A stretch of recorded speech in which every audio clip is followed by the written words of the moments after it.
அமைச்சர்களின் இலாக்காக்கள் விவரங்கள் தற்போது அறிவிக்கப்பட்டு வரும் சூழலில் கடந்த முறை பொறுப்பு வகித்த அதே அமைச்சர்கள் இந்த முறையும் அதே இலாக்காக்களை தக்க வைத்துக் கொண்டிருக்கிறார்கள். அந்த வகையில் நிர்மலா சீதாராமனுக்கு மீண்டும் நிதி அமைச்சர் பொறுப்பே வழங்கப்பட்டிருக்கிறது. நிதித்துறை அவருக்கு மீண்டும் வழங்கப்பட்டிருக்கிறது. இதனால் இந்த முறை அவர் மத்திய பட்ஜெட்டை தாக்கல் செய்யும் போது தொடர்ச்சியாக 7வது முறையாக பட்ஜெட்டை தாக்கல் செய்யும் நிதி அமைச்சராக அவர் இருப்பார் என்கிற விவரமும் வெளிவந்திருக்கிறது.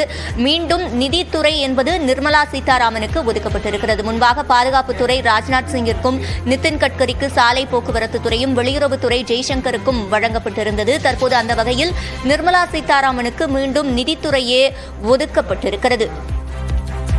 அந்த வகையில் அவர் அடுத்த மாதம் 7வது முறையாக பட்ஜெட்டை தாக்கல் செய்வார்.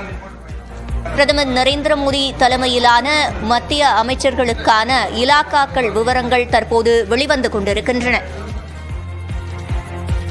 தொடர்ந்து விவரங்களை செய்தியாளர் முகிலனிடம் கேட்கலாம். முகிலன், தற்போது நிர்மலா சீதாராமனுக்கு மீண்டும் நிதித்துறையே ஒதுக்கப்பட்டிருக்கிறது. இது தொடர்பாக முன்பாக பல்வேறு தகவல்கள் வெளிவந்தன. இந்த முறை நிதித்துறை மாற்றப்படலாம் என்கிற ஒரு செய்தியெல்லாம் வெளிவந்தது. ஆனால் மீண்டும் நிர்மலா சீதாராமனுக்கே அந்த துறை ஒதுக்கப்பட்டிருக்கிறது.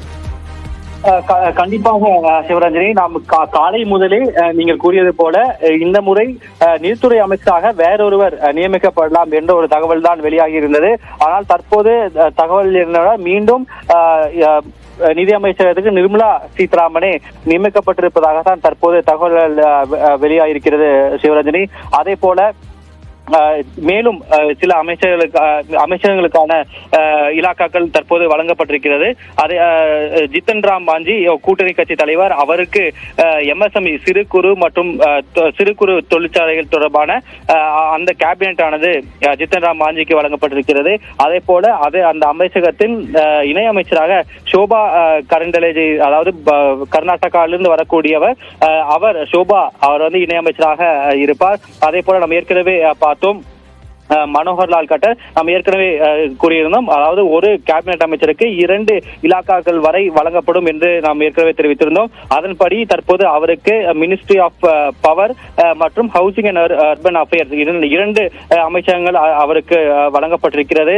ஹவுசிங் அண்ட் அர்பன் அஃபேர்ஸ் பொறுத்தவரை மனோகர்லால் கட்டர் மற்றும் டோக்கன் ஷாகு இணை அமைச்சராக அவர் நியமிக்கப்பட்டிருக்கிறார். அதே போல மினிஸ்ட்ரி ஆஃப் பவர் என்று வரும்போது மனோகர்லால் கட்டர் தான் அதற்கு கேபினெட் அமைச்சர்.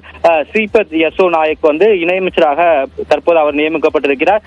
ஸ்ரீபத் யசோ நாயக் இதற்கு முன்பு, அதாவது கடந்த ஆட்சியில் அவர் டூரிசம் சுற்றுலாத்துறையில் அவர் இணையமைச்சராக இருந்தார். தற்போது அவருக்கு மினிஸ்டர் ஆஃப் பவரில் அவருக்கு இணையமைச்சராக அவருக்கு பதவி வழங்கப்பட்டிருக்கிறது.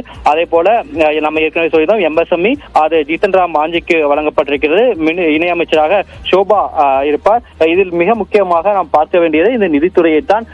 பல்வேறு விமர்சனங்கள் முன்வைக்கப்பட்டது. அதாவது கடந்த ஆட்சியில் அந்த இறுதி பட்ஜெட்டில் வரி சலுகைகள் வழங்கப்படும் என்று பெரிதும் எதிர்பார்க்கப்பட்டது.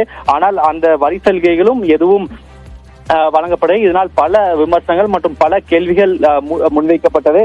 அதே போல தற்போது அவருக்கு நிதித்துறை அவருக்கு வழங்கப்பட்டிருக்கிறது.